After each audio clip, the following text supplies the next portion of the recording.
마태복음 10장 28절을 보겠습니다. 또 너희는 몸은 죽여도 혼은 죽일 수 없는 자들을 두려워하지 말고 오히려 혼과 몸을 모두 지옥에서 멸하실 수 있는 그분을 두려워하라 그랬습니다. 또 누가복음 12장을 봅니다. 누가복음 12장 4절에서 5절을 보겠습니다.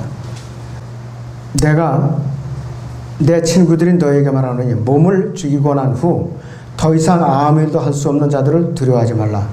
그러나 너희가 누구를 두려워해야 하는지 내가 보여주리라.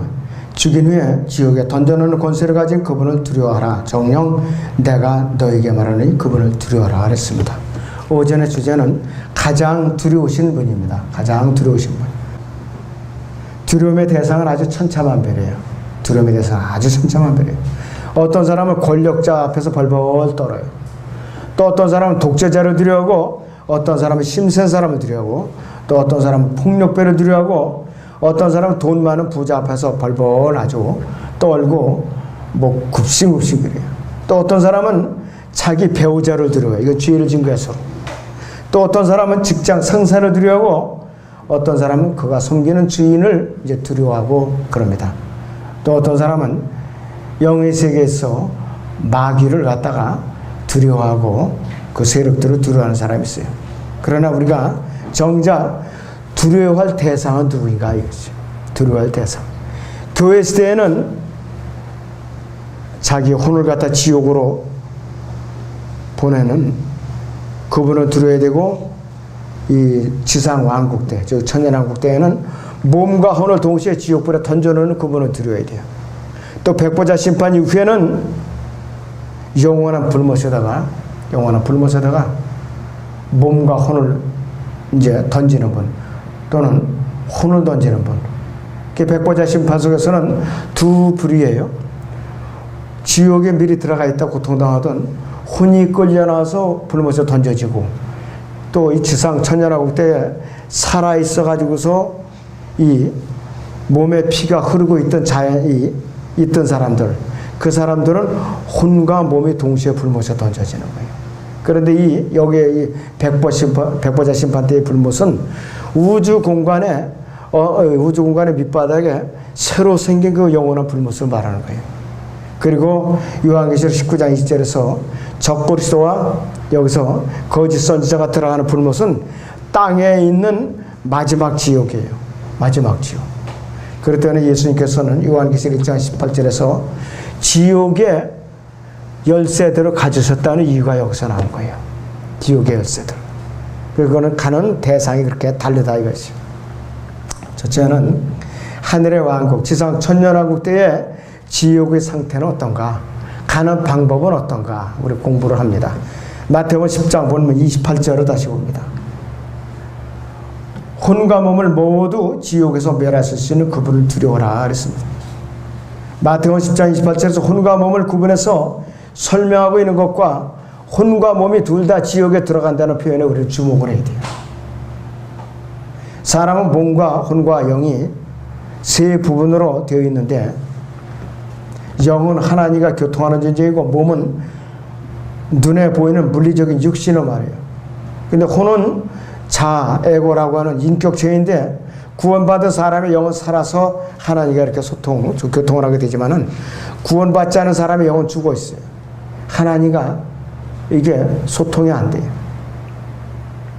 혼은 지정의를 가지고 있는 인격적인 존재로서 사람을 인격체라고 말할 때 사람의 어느 기능이냐, 바로 혼의 기능을 말하는 것이. 혼은 말도 하고 보기도 하고 듣고 또 느낄 수가 있어요. 살아있는 사람의 몸과 똑같은 기능을 가져요. 다만 뼈와 살과 피만 흐르지 않을 뿐이에요. 눈에 보이지 않고. 또 뜨거운 것도 느끼고 차가운 것도 느낄 수가 있어요. 또 지옥에서 목마른 것도 느낄 수가 있다 그랬어요. 몸과 똑같이 생겼어요. 눈도 있고 귀도 있고 입도 있고 손도 있고 발도 있고 손도 있고 다 있어요. 다 있다 이것이. 요한계시록 6장 9절을 봅니다. 요한계시록 6장 9절을 보겠습니다.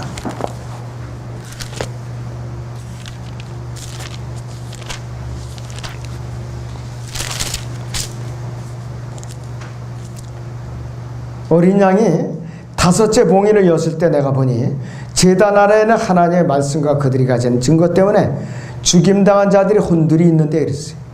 그들이 큰 음성으로 울부짖어 말하기를 오 거룩하시고 참되신 주여 땅에 살고 있는 그들을 심판하시어 우리의 피를 갚아주실 날이 얼마나 남았나이까 하더라 그랬습니다.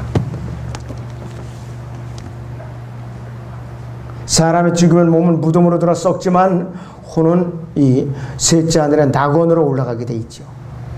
또 반대로 구원받지 못한 사람들이 몸은 무덤으로 가지만 그 혼은 반대로 지옥으로 가서 고통당하게 돼 있어요.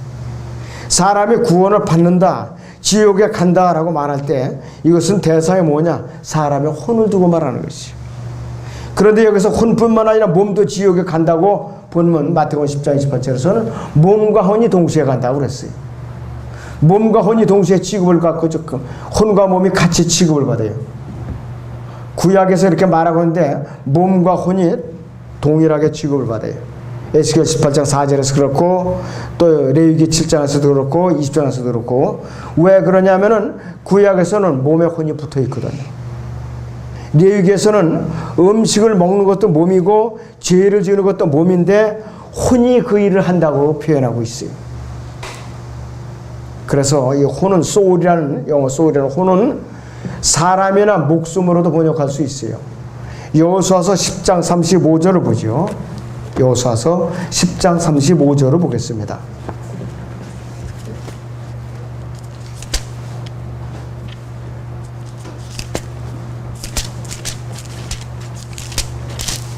네, 여호수아서 10장 35절을 봅니다. 그 성읍을 그 날로 취하고 칼날로 그것을 쳐서 그가 그 안에 있는 모든 사람을 그 날로 완전히 멸하였으니 그가 라키스에 행한 모든 것대로 하더라 했어요. 여기서 모든 사람을 그랬죠. All the souls 그랬어요. 모든 혼들 그랬다 이랬어요. 왜? 그때는 몸과 혼이 붙어있기 때문에 혼을 몸으로 이렇게 또 목숨으로 동일시했다 이것이. 그래서 혼과 몸이 지옥에 간다는 이 의미는 혼과 몸이 아직 붙어있는 구약적인 상황이기 때문에 마태복음이 바로 그러한 상황이에요. 구약에서 신약으로 하면 과도기 죄이기 때문에 그런 표현이 가능했던 것이죠. 그런데 신약시대에 바울 서신에서 사람이 거듭나게 되면 혼은 그 순간 몸에서 즉시 분리가 돼요. 사람이 거듭날 때 영혼 살아서 하나님과 교통하게 되지만 혼은 구원을 받는다 그러죠. 혼은 어떻게 되느냐? 죄의 몸에서 분리되는 현상이 일어나더라 이것이에요. 무수로 눈에 보이지 않는 영적인 칼, 하나님의 말씀에 의해서 영적인 수술을 받는 건데 골로새 2장 11절을 보겠습니다. 골로새 2장 11절을 보겠습니다.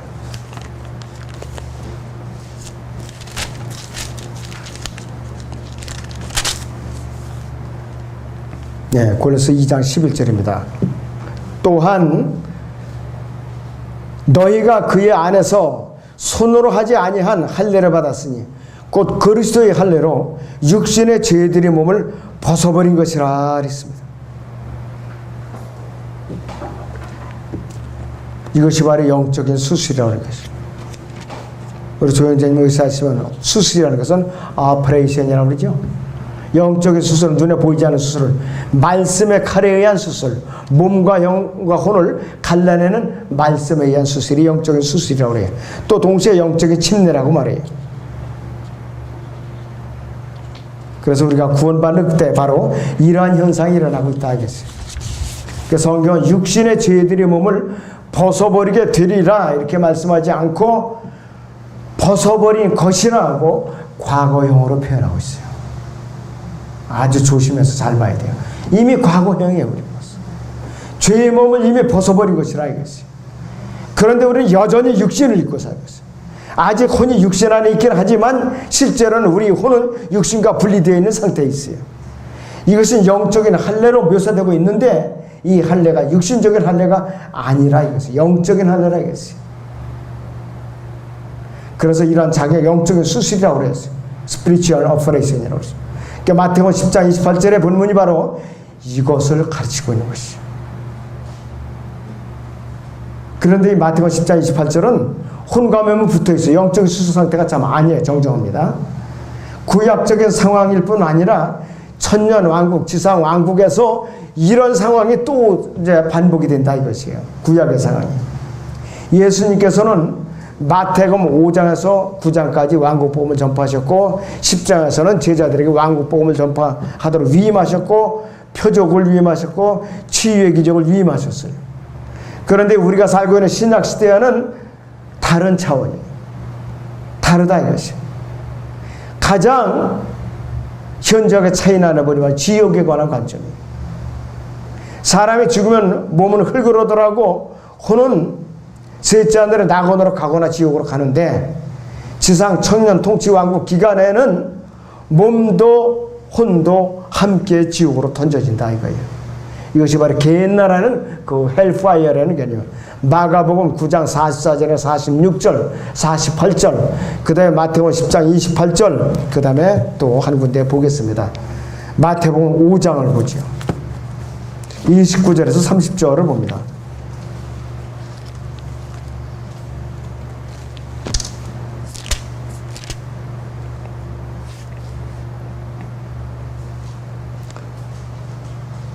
또 만일 너희 오른쪽 눈이 너를 실족해 하거든 뽑아 던져버리라.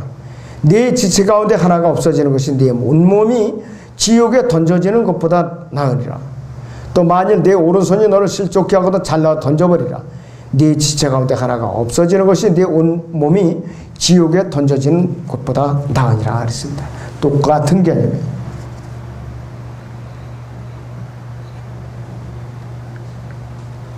그리고 대환란 끝에쯤에서는 요한계시록 19장에서 거짓 선자와 첫째 짐승의 적그리스도가 산채로 불못에 던져진다 그랬어요. 이것도 이 불못도 눈에 보이는 불못이에요. 이것도.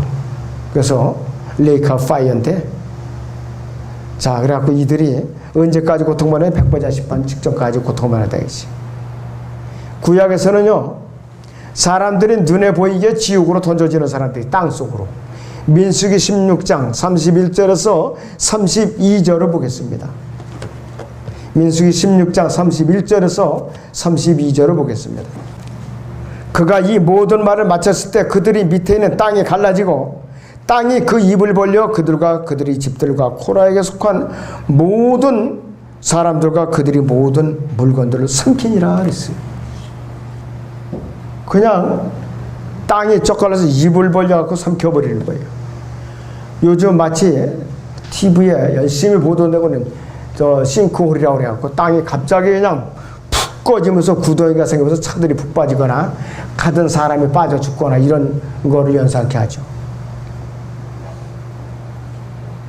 산채로 구렁은 떨어진 구렁은 지옥을 말하는 것이에요. 그래서 여기서 멸한다는 말이 있어요. 민수기에서 디스트로이어에서. 이건 뭐냐? 소멸시킨다는 건 아예 없어지는 건데 사람이 여기서 멸망되다는 사람이 죽는다는 것을 말해요.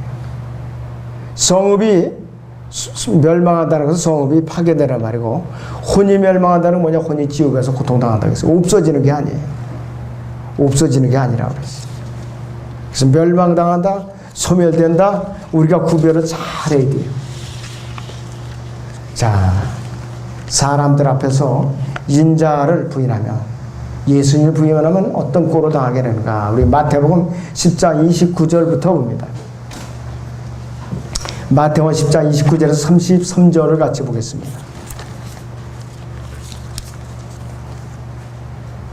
마태복음 10장 29절에서 33절을 같이 봅니다. 참새 두 마리가 한 아사리온에 팔리지 아니하느냐?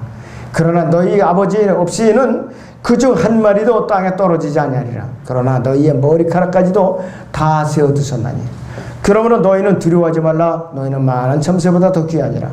그러므로 누구든지 사람들 앞에서 나를 시인하면 나도 하늘에 계신 나의 아버지 앞에서 그를 시인할 것이요 누구든지 사람들 앞에서 나를 부인하면 나도 하늘에 계신 나의 아버지 앞에서 그를 부인하리라 그랬습니다.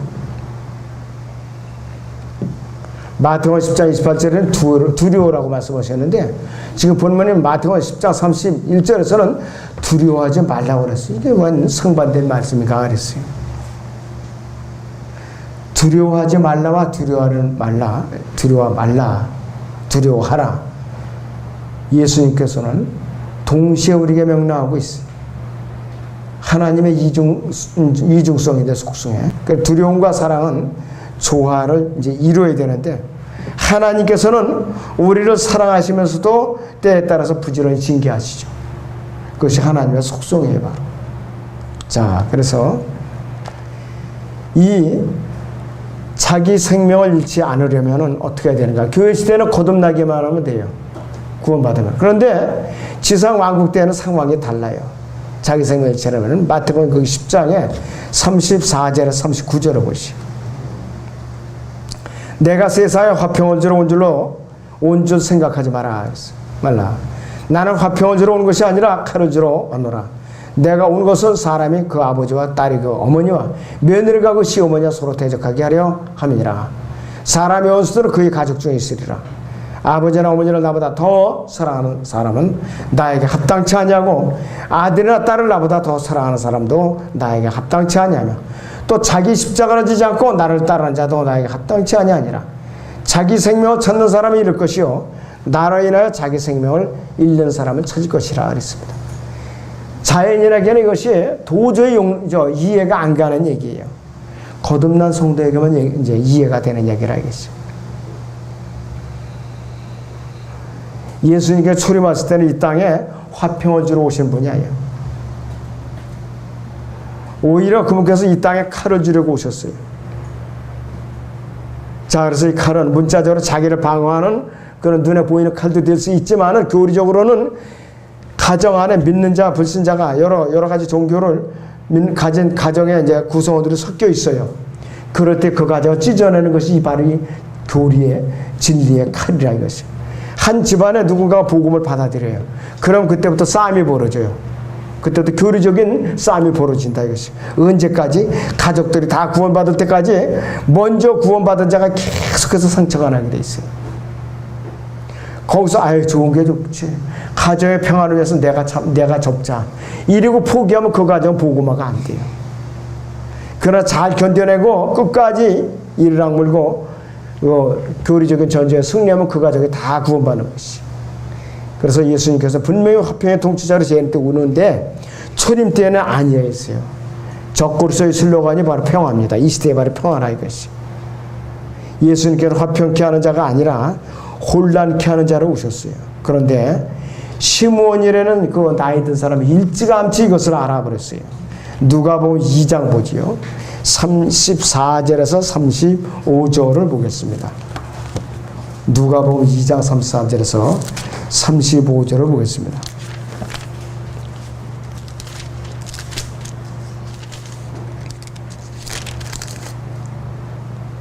또 시므온이 그들을 축복하고 주의 모친 마리아에게 말하기를, 보라, 이 아기는 이스라엘에 있는 많은 사람의 패망과 흥성을 위하여 또 비방받을 표적을 위하여 세워졌으니 정령 칼이 또 내 자신의 혼을 찌른 같이 되어 많은 사람의 마음속에는 생각들이 드러나게 되라고 하더라 그랬습니다.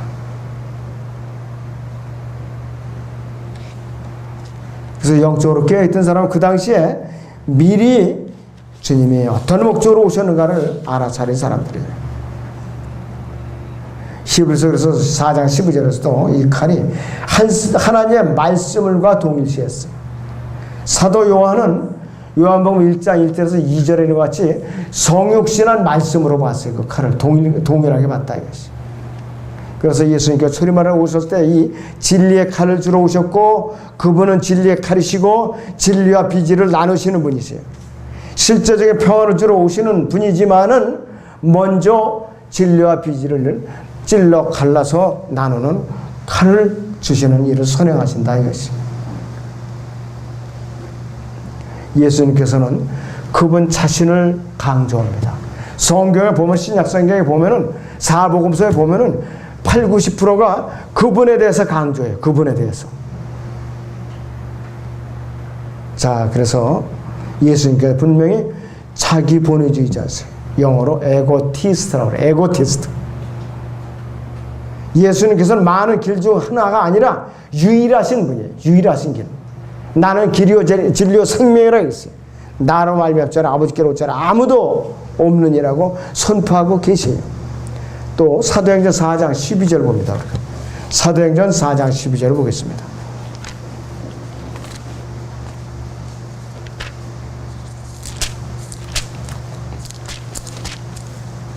예, 사도행전 4장 12절을 보죠.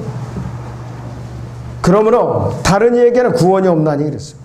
이는 하늘 아래서 우리가 구원을 받을 수 있는 다른 이름을 인간에게 주신 적이 없음이라고 하더라 그랬어요. 구원을 받을 수 있는 다른 이름을 인간에게 주신 적이 없다 이것이에요.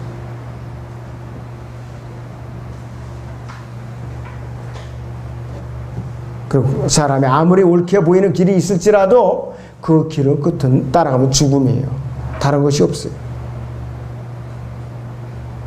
저는 여러분께서 십자가를 지고 나를 부인하고 십자가를 진다는 것은 내 자신이 죽음으로 의미하는 것이, 예수님께서 범죄자로 헤아림을 받았듯이 우리도 세상에서 범죄자로 헤아림을 받지 않으면 우리는 철저하게 세상과 타협하고 있는 자에 불과하다 이것입니다. 자, 그렇기 때문에 우리는 언제든지 공개적으로 주님을 시인하는데 기울이하면 어떻게 되느냐? 주님을 부인하는 자와 똑같은 죄를 범하는 것이죠. 그럴 때는 우리는 변화받는 그 순간까지, 몸에 구속을 받는 그 순간까지 가장 두려워할 분이 누구냐 하겠어요. 바로 주님이죠. 그분이 이르시라 하겠어요. 그분을 가장 사랑하면서도 우리는 그분을 가장 두려워해야 돼요. 먼저 우리가 죄를 지면은 두렵죠. 왜? 우리를 감시하는 분이 계세요. 셋째 하늘에서. 또 우리의 안에 성령으로 내주하시면서 감시하는 성령님이 계세요. 2중, 3중으로 우리를 감시하고 계세요. 그럴 때는 그리스도인들을 거듭나고 나면은 맥갑절에는 양심이 더 민감해지기 때문에 죄에 대해서 멀리 할 수가 있는 것이에요. 구원 받기 이전이나 이후나 양심의 감각이 상태가 똑같다 하면은 의미가 없어요, 그 사람은. 그럴 때는 구원 받으면은 하찮게 여겼던 것까지도 예리하게 죄라는 것을 깨달을 수가 있는 것이에요. 그럴 때 우리가 정결한 삶을 살 수가 있는 것입니다. 이 시간을 통해서 우리는 가장 두려워할 분이 누구인가 확실하게 짚고 넘어가고 마음속에 늘 길잡이로 삼아야 됩니다.